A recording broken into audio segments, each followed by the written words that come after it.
کہ ہندوستان سے بھی آوازیں اٹھ رہی ہیں، لیکن اس کو میں فتنۃ الہندوستان سے اس لیے جوڑ رہی ہوں کہ اس کے تانے بانے کہیں نہ کہیں پاکستان میں امن خراب کرنے کے حوالے سے ملتے ہیں. لیکن ہمیں نظر آتا ہے آپریشن راہ راست ہو گیا، چاہے آپریشن راہ نجات ہے، آپریشن ضرب عزف ہے، یا پھر فتنہ جو رد الفساد تھا وہ ہے، یا پھر فتنۃ الہندوستان جو ابھی ہے.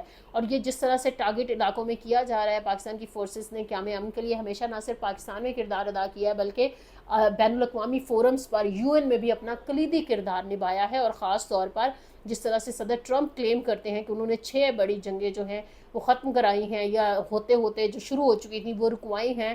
تو اس کے ساتھ ساتھ اگر ایران کی ٹریجڈی کی ہم بات کرتے ہیں، جو اسرائیل نے اٹیک کیا تھا اور ساری صورتحال ڈیولپ ہوئی تھی، اس کے بعد سے بھی ہم پاکستان کا کلیدی رول دیکھ رہے ہیں. اور امریکہ نے جس طرح سے USA جو ہے وہ ختم کیا تھا، انہوں نے فاٹا کے علاقوں کے لیے USA کا جو بحالی کا پروگرام اور تعمیر و ترقی کا وہ دوبارہ سے شروع کر دیا. اس کے ساتھ ساتھ پاکستان میں جو اسٹوڈنٹ ایکسچینج کا پروگرام تھا وہ بھی شروع ہو چکا. تو اس سے نظر یہ آتا ہے کہ جس طرح سے فتنۃ الہندوستان کے تحت یا مودی سرکار پاکستان کی سگنیفیکنس یا اہمیت کم کرنے کے لیے اپنے پر تولے ہوئے تھی، وہ تو ہمیں کوئی کسی صورت بھی کامیابی جو ہے وہ نظر نہیں آتی. اب ضرورت کس چیز کی ہے؟ میرے خیال میں فتنۃ الہندوستان تو واقعی فتنۃ الہندوستان کی طرح ثابت ہوا. اگر ہم پاکستان کا جو امیج جس کو دہشت گردی سے جوڑا جانے کی ایک ناکام کوشش مودی سرکار کرتی تھی، حالانکہ اس کی بیک پر ایک دہشت گرد تنظیم RSS موجود ہے جو کہ اس کو حکمرانی میں لے کر آتی ہے، نتیجے مینوپولیٹ کرتی ہے، چاہے عام آدمی پارٹی ہو یا کانگریس ہو، کس طرح سے ان کو کارنر کیا جاتا ہے اور کیا صورتحال ہوتی ہے، یا پھر اقلیتوں کے ساتھ کیا سلوک ہے، مقبوضہ کشمیر میں کیا صورتحال ہے. اس ساری چیزوں سے آپ بخوبی آگاہ بھی ہیں جو ہمارے آڈینس یا ہمارے فالوورز ہمیں دیکھ رہے ہیں. اب بات یہاں پر یہ بنتی ہے کہ ایک اور مسئلہ بھی ہے پاکستان کا، کیونکہ ہم 2-3 اہم موضوعات کو اپنے اس ولاگ میں زیر بحث لایا کرتے ہیں. اگلا موضوع ہے 5 اگست کی احتجاجی تحریک. اس آڑ میں جیسے پھر میں تھوڑا سا ذکر کر دوں، علی امین گنڈا پور جس طرح کہتے تھے کہ میں 90 دن میں اپنے مطلوبہ نتائج نہ دے پایا تو میں سیاست چھوڑ دوں گا. میرے خیال میں وہ سیاست اب پتہ نہیں چھوڑتے ہیں کہ نہیں چھوڑتے. کچھ ہمارے ذرائع نے ہمیں مائنس کے بتایا ہے کہ ان کو اس سے جو وزیر اعلیٰ شپ ہے، CM شپ ہے، وہ چھوڑنے جا رہے ہیں اور وہ ان سے لے لی جائے گی. اب دیکھنا یہ ہے کہ کیا صورتحال پیدا ہوتی ہے، کہ کیا ان کو وہ جو شراب بوتل کیس ہے اس میں ان کو نااہل قرار دیا جاتا ہے، یا پھر جس طرح سے گورنر KP کے کلیم کرتے نظر آتے ہیں کہ جس دن ہمارے پاس 1 نمبر بھی زیادہ ہوا تو ہم عدم اعتماد لے آئیں گے. اب 2 باتیں ہیں اس میں، ہمیں نظر آ رہا ہے کہ صرف 2/3 نہیں بلکہ 4/3 جو میجورٹی ہے وہ KP میں پاکستان تحریک انصاف کی ہے. کیا ہم افورڈ کر سکتے ہیں کہ ایک اور صوبے کو بھی عدم استحکام سیاسی طور پر ہم دے دیں اور ان سے حکومت لینے کے چکر میں یا پھر CM کو بدلنے کے لیے ہم کچھ ایسے، کیونکہ ایسے نظر آ رہا ہے کہ انہوں نے جو علی امین گھنڈا پور ہے وہ شاید اب دونوں طرف نہیں کھیل پا رہے ہیں. جس طرح سے ان پر الزام عائد کیا جاتا ہے، تو کیا واقعی میں ان کی CM شپ چھوڑنے کا وقت قریب آتا جا رہا ہے؟ کہ اگر ایسا ہے تو اب دیکھ رہا یہ ہے کہ یہ کورا کس کے نام پر کھلتا ہے. پاکستان تحریک انصاف میں بھی ظاہر ہے یہ پلاننگ ہو رہی ہے کہ اگلی جو وزیر اعلیٰ شپ ہے وہ کس کو ملے گی اور کس کو بنایا جائے گا. لیکن میرے خیال میں شاید پرچی اسی کے نام پر کھلے گی جو کہ صوبے کے معروضی حالات کو سامنے رکھتے ہوئے گورننس کو بہتر بنا سکے گا. خاص طور پر جو سیکیورٹی کے چیلنجز ہیں، معاشی حالات ہیں، دیگر جو تمام تر ایک صوبے کے بڑے مسائل ہوا کرتے ہیں، ان چیلنجز کا سامنا ہے. کیونکہ علی امین گنڈا پور کو بارہا جو پیٹرن ان چیف ہیں پاکستان تحریک انصاف کے عمران خان، انہوں نے بھی کہا کہ آپ اپنی گورننس کو بہتر بنائیں. لیکن آئے روز ہم دیکھ رہے ہوتے ہیں کہ بہت سارے ایشوز ہمارے سامنے آ رہے ہوتے ہیں. وہ خیر سندھ میں بھی، پنجاب میں بھی یا پھر دیگر صوبوں میں بھی ہیں. لیکن ظاہر ہے پاکستان تحریک انصاف جب نعرہ لگاتی ہے تو لوگ اسے امیدیں بھی زیادہ لگاتے ہیں. تو اب دیکھنا یہ ہے کہ علی امین جو گنڈا پور ہیں وہ کتنے دن کے مہمان ہیں. اس کے ساتھ ساتھ 5 اگست پہ تھوڑی سی اگر بات کر لی جائے تو اب دیکھنا یہ ہے جس طرح سے پاکستان تحریک انصاف جو ہے وہ اپنی اسٹریٹجی جو ہے وہ نہیں دے رہی ہے. ان کا کہنا یہ ہے کہ پھر سے کریک ڈاؤن شروع ہو جائے گا. پنجاب کی جو لیڈرشپ ہے وہ خاصی حساس ہے اس معاملے میں کہ شاید ان کو لوگوں کو گرفتار کیا جا سکتا ہے، ان کو نکلنے سے رکاوٹیں اور وہ ساری صورتحال پیدا کی جائے گی. اب دیکھنا یہ ہے کہ 5 اگست کو 2025 میں عمران خان کو جیل میں کہلے مقید ہوئے یا ان کو قید ہوئے 2 سال مکمل ہو جائیں گے. اب اس ساری صورتحال میں آج یہ خبریں بڑی آئیں کہ عمران خان کے جو بیٹے ہیں وہ کسی احتجاجی تحریک کو لیڈ نہیں کریں گے. اور یہ عمران خان نے کبھی کہا بھی نہیں تھا. اگر ان کے بیٹے ان کی رہائی کے لیے لابنگ کر رہے ہیں یا ان کی بے گناہی کے لیے لابنگ کر رہے ہیں تو وہ ظاہر ہے ان کے بیٹے ہیں، وہ ان کا رائٹ بنتا ہے. اور اگر وہ ان سے ملنے آتے تو ایز پر لا وہ ان سے ظاہر ہے جو پروٹوکولز ہوں گے ان کو فالو کرتے ہوئے اجازت بھی ہوگی. لیکن گورنمنٹ نے آج جس طرح سے شادیانے بجائے ہیں کہ ان کے بیٹے نہیں آ رہے، جب وہ آ رہے تھے تو ایک اور کھلبلی مچ مچ گئی تھی کہ ان کو گرفتار کر لیا جائے گا. پھر گورنمنٹ کو سمجھ نہیں آ رہی تھی کہ اس چیز کو مینیج کیسے کرنا ہے. تو میرے خیال میں یہ بہتر فیصلہ ہے کسی بھی احتجاجی تحریک میں, کیونکہ اس سے پہلے ویسے گورنمنٹ یہ بھی کہا کرتی تھی کہ یہ دوسروں کے بچوں کو گولیاں پڑتی ہیں اور یہ ساری صورتحال ہوتی ہے, اور عمران خان کے بیٹے نہیں آتے ہیں. جب انہوں نے آنے کی بات کی تو پھر بھی گورنمنٹ کو وہ کہتے ہیں نا تھرتھلی مچ گئی. تو اب اس تھرتھلی کو روکنے کے لیے شاید اب بہتر صورتحال ہے, لیکن ایک سوال سب کے اس میں ہے کہ اب ہوگا کیا. ہمیں نظر آ رہا ہے کہ جو اپوزیشن کے دیگر اراکین ہیں, چاہے محمود اچکزئی ہیں اور اختر مینگل پر جس طرح سے کیسز ہیں ان کو اور طرح سے ٹریپ کیا جا رہا ہے, شاہد خاقان عباسی ہیں, مصطفیٰ نواز کھوکھر ہے, مفتاح اسماعیل ہے, یا پھر اب سوال پیدا یہ ہوتا ہے کیا مولانا فضل الرحمان جو ہیں وہ 5 اگست کی جو احتجاجی تحریک ہے اس کا حصہ بنیں گے نہیں بنیں گے. محمود اچکزئی ہمیں متحرک نظر آ رہے ہیں, اور جس طرح سے ایک بہت بڑے صحافی ہیں کاشف عباسی, جس طرح سے ان کو لے آف کیا گیا اور اس کے بعد سے ہم نے دیکھا کہ ایک ہلچل ہوئی, اور یہ جو محمود اچکزئی ہیں وہ ایک پورا ڈیلیگیشن بنا کر کاشف عباسی سے ملے ہیں, ان سے انہوں نے سولیڈیرٹی شو کی ہے. تو اس سے ایک بات مجھے یاد آ گئی کہ مشرف دور میں جب بہت سارے اینکرز کو لے آف کیا گیا تھا تو اس کے بعد ایک بڑی تحریک پھوٹی تھی, جو کہ اس دور میں جتنے بھی آزادی رائے کے ہم مسائل کی بات کر لیں, انسانی حقوق کی بات کر لیں, کچھ بلوچستان کے لوگ مسلسل جو موجود ہیں پریس کلب کے سامنے, پریس کلب کے آنے جانے والے تمام داخلی خارجی راستوں کو سیل کیا گیا ہے. جو ایک طریقہ کار ہوا کرتا ہے نیشنل پریس کلب کے سامنے احتجاج کرنے کا, ان لوگوں کو روکا بھی جا رہا ہے. وہ کچھ خواتین اور بچے موجود ہیں جو کہ مہرنگ بلوچ جو ہیں ان کی جو بہن ہیں وہ بھی ہیں. آج ویسے ہمیں کچھ جو رپورٹ سامنے آئی ہیں ڈاکٹر مہرنگ بلوچ اور ان کے قریبی ساتھیوں کے حوالے سے بھی کہ وہ فتنۃ الہندوستان کی جو دہشت گردی کی کارروائیاں ہیں اس میں ملوث ہیں.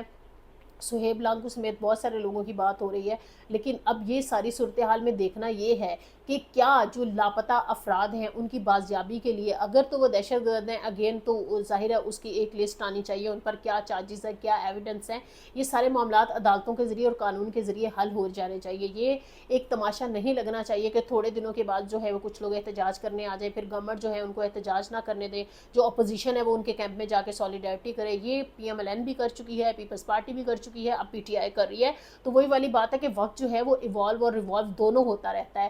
تو میرے خیال میں اس سلوشن کی ضرورت ہے, اور اگر ہم یہ دیکھیں کہ گورنمنٹ 5 اگست کو کس طرح سے مینیج کرتی ہے, اب دو تین چیزوں پہ اور بھی بحث ہو رہی ہے. اگین میں بات کروں گی 27ویں آئینی ترمیم کے تحت بڑی میسو چینجز آ رہی ہیں جو کہ شاید ہمارے قانون کے ساتھ آئین کے ساتھ خاص طور پر جو بات ہو رہی ہے, تو کیا واقعی میں ہم کسی بڑی ہستی کو صدر بنتا دیکھ رہے ہیں؟ اب ہوگا کیا مستقبل میں, کیا موجودہ جو سیاسی پیٹرن اور گورنمنٹ ہے کیا یہ الاؤ کر دیں گے کہ جو پارلیمنٹ کا جو ڈیوریشن ہے, ٹینور ہے, یہ بڑھا دیا جائے گا؟ اور کیا عمران خان کا سیاسی مستقبل کیا ہوگا, کیا وہ جیل میں ہی رہیں گے, کیا آنے والے دنوں میں کسی بڑی پیشکش کا ان کو کیا کوئی آفر تو نہیں کی جا رہی کہ وہ جس طرح سے اپنی جو پولیٹیکل سٹرگل ہے اگر وہ جیل میں رہ کر اسی طرح سے مومنٹم بنائے رکھتے ہیں تو آنے والے دنوں میں ان کا کیا رول ہوگا, مولانا فضل الرحمان کا کیا رول ہوگا, محمود اچکزئی جو ابھی خاصے متحرک نظر آتے ہیں, کہیں ایسا تو نہیں ہے کہ پی ایم ایل این کا مستقبل میں سیاسی رول کم ہونے جا رہا ہے اور کہیں نہ کہیں کوئی فکسیشن چل رہی ہے پیپلز پارٹی کے ساتھ, پی ٹی آئی کے ساتھ, اور ابھی جو اپوزیشن کی جماعتیں ہیں یا پھر مذہبی جماعتیں ہیں. آنے والے دنوں میں ہم دیکھتے رہیں گے, ان ساری چیزوں پر ہماری نظر رہے گی کہ کس طرح سے پاکستان کا جو کہہ لیں تصویراتی اور خاص طور پر معاشی اور سیاسی جو ہمارے انٹرسٹ ہیں وہ کس طرف جاتے ہیں. ابھی ایک بات تو طے ہو چکی ہے کہ جنوبی ایشیا میں خاص طور پر ہندوستان پوری طرح سے ایکسپوز ہوا ہے. جتنا مرضی وہ بولتے رہیں, پاکستان کے خلاف پروپیگیٹ کرنے کی کوشش کرتے رہیں, ان چیزوں سے کچھ بھی نہیں ہوگا. وہاں سے جو اپنی آوازیں اٹھنے والی ہیں, جو کہ پرینکا گاندھی بھی بولی ہیں, امت شاہ نے جس طرح سے آڑے ہاتھوں لیا ہے چدمبرم کو, انہوں نے بھی کہا ہے کہ کس طرح سے وہ پاکستان کو کلین چٹ دے سکتے ہیں. تو میرے خیال میں یہ زیادہ اس وقت ضروری ہے. کیا آنے والے دنوں میں جو صدر ٹرمپ ہے وہ کشمیر کا مسئلہ کیا واقعی میں ریزالو کرا پائیں گے؟ انہوں نے اس سے پہلے بھی کہا تھا کہ بڑا بریک تھرو ہوگا. کیا ایران اسرائیل کی جنگ ختم ہونے جائے گی؟ یہ ساری صورتحال, لیکن پاکستان کی جو اہمیت ہے وہ اندرونی سیاست ہمیں کہیں نہ کہیں بری طرح سے متاثر کرتی ہے بیرونی عوامل سے. تو میرے خیال میں پاکستان کو پاکستان کے مفادات کے لیے ان کو ریزالو کرنے کی ضرورت ہے. پھر چاہے عمران خان ہو یا کوئی بھی گورنمنٹ ہو, اگر وہ پاکستان کے مفادات سے نہیں ٹکراتی ہے تو میرے خیال میں وہ جو کہتے ہیں نا گورنمنٹ ہے وہ چلتی رہتی ہے. تو اب دیکھنا یہ ہے کہ یہ گورنمنٹ کس طرح سے, کیونکہ جس طرح سے چینی سکینڈل, اور پھر وہ میں ضرور ذکر آج کرنا چاہوں گی, بڑے بڑے ہوٹلز کے نام آ رہے ہیں کہ جس طرح سے گدھے کا گوشت جو ہے وہ پیکنگ کر کے بیچا جا رہا تھا. اب کوئی نام نہیں سامنے آ رہا جی وہ فارم ہاؤس کس کا تھا, تقریباً 1000 کلو گرام سے زائد جو گوشت برآمد ہوا ہے. آج ہم نے ایک بٹگرام کی بھی فوٹیج دیکھی ہے, وہاں پر بھی اس طرح مردار جانوروں کا گوشت جو ہے وہ سپلائی ہو رہا تھا. تو بہت سارے لوگ اس پر بھی بات کر رہے تھے, جی گدھے کا گوشت کھا لیا تو کیا ہم تو یہ بھی صحیح نہیں کرتے, یہ بھی صحیح نہیں کرتے. میرے خیال میں جب ہماری ایک غلطی پکڑی جائے تو اس کو سدھار لینے میں حرج نہیں ہوا کرتا ہے کہ ہم مذاق اڑانا شروع کر دیں اور ہم یہ کہنا شروع کر دیں کہ ہم تو کبھی اس ریسٹورینٹ پہ گئے نہیں تھے. اس کو پورا پراپ کرنے کی ضرورت ہے اور سخت سے سخت سزا دینے کی ضرورت ہے. ویسے بھی جو ہمارا محکمہ فوڈ اتھارٹی ہے, ان کو چاہیے کہ خاص طور پر پرائز کنٹرول کے ساتھ ساتھ کوالٹی چیک کے ساتھ ساتھ کس معیار پر کون سی پرائز پر صارفین کو کیا مل رہا ہے, اس پر اگر کام, جو کہ بہت بڑا ایک گیپ ہے, اس پر کام کرنے کی ضرورت ہے. شاید گدھے کا یا معذرت کے ساتھ کتے کا گوشت تو کبھی پکڑا جائے تو بہت فوڈ اتھارٹی متحرک ہو جاتی ہے, لیکن مہنگے داموں میں کس قسم کا یہ حرام گوشت بیچ کر کھلایا جا رہا ہے, اس پر بھی پراپر جو ساری چیزیں وہ سامنے آنے چاہیے. اور خاص طور پر جو چینی اسکینڈل کی بات ہو رہی ہے کہ سستی چینی باہر بھیج دو اور مہنگی چینی باہر منگوا لو, اور پھر جو بیچ میں مافیاز ہوتے ہیں وہ پیسے کما لیں, پھر ذمہ داری کوئی بھی نہیں لیتا. پی ایم کہتا ہے جی ہمیں کابینہ میں غلط بریفنگ دی گئی, یا وزراء کو بھی معلوم نہیں پڑتا. تو میرے خیال میں اگر ان مافیاز کے لیے کریک ڈاؤن نہیں کیا جائے گا جو گدھے کا گوشت بیچنے میں ملوث ہے, جو مہنگی چینی اور جو گندم کرائسس پیدا کرتے ہیں, کیونکہ یہ ملک زرعی ہے, یہ مزدور کا بھی ہے, یہ کسان کا بھی ہے, یہ ہم سب کا ہے. اور اگر ہم ان سارے مسائل میں الجھے رہے تو میرے خیال میں جو بڑے بڑے مسائل ہیں وہ پھر اور زیادہ ہم پر حاوی ہوتے جائیں گے. فردر اپڈیٹس کے ساتھ بھی ہمارے چینل کو فالو کرتے رہیے, ہم آپ سے بات کریں گے. لیکن فی الحال نظر یہ آ رہا ہے کہ 5 اگست کی جو تحریک ہے اس کو خفیہ رکھا جا رہا ہے. اب دیکھنا یہ ہے کہ کیا حالات ایسے پیدا ہو سکتے ہیں کہ عمران خان کی جس طرح سے ضمانتیں اور باقی ساری چیزیں آگے ڈیٹس پڑ چکی ہیں, تو اب دیکھتے ہیں کہ اگست کے مہینے میں کیا ہوتا ہے. وہ جو ایک نعرہ انہوں نے لگایا تھا نا حقیقی آزادی کا, تو کیا اگست میں عمران خان کو حقیقی آزادی مل پاتی ہے, نہیں مل پاتی ہے. ان ساری اپڈیٹ سے ہم آپ کو مائنس نیوز سے اپڈیٹ کرتے رہیں گے. ہمارے چینل کو فالو کرنے کے لیے آپ کا بے حد شکریہ.